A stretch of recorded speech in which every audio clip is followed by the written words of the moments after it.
Well, good morning. It's Friday, April 10, 2026.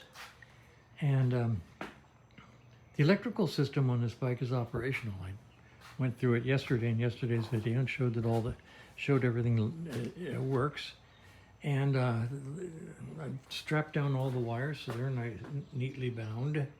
And I've closed up the headlight. And what I'm going to do now is put the tank on, hook up, and then what I think I'm going to do, since the carburetor is not hooked up to the tank, I'm going to take it off and examine the internal workings, internal jetting, and find out if the jetting on this carb, we'll just find out what the jetting is.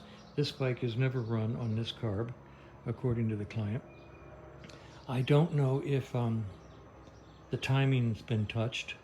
I'm not going to start or try a first start until Kevin gets here about 11 o'clock today. It's 8 in the morning and I can find other things to do.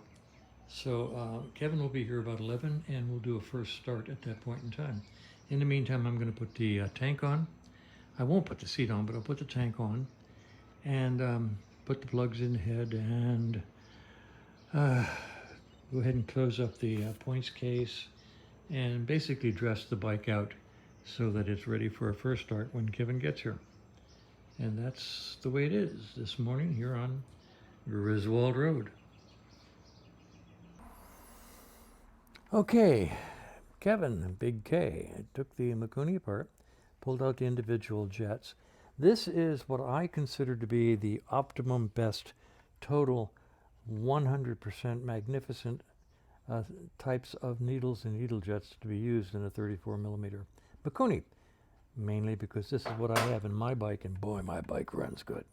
Now, what we ended up with here is a 230 main, which is good, a 40 pilot instead of the 35. The needle jet is a 159P0. The needle itself is a 6DH3, and my slide is a 2.5, and his slide is a 3.0. So they're really close. So close that I'm not going to even worry about it. This should run just fine. So in case you're interested, this is what I think is optimum jetting.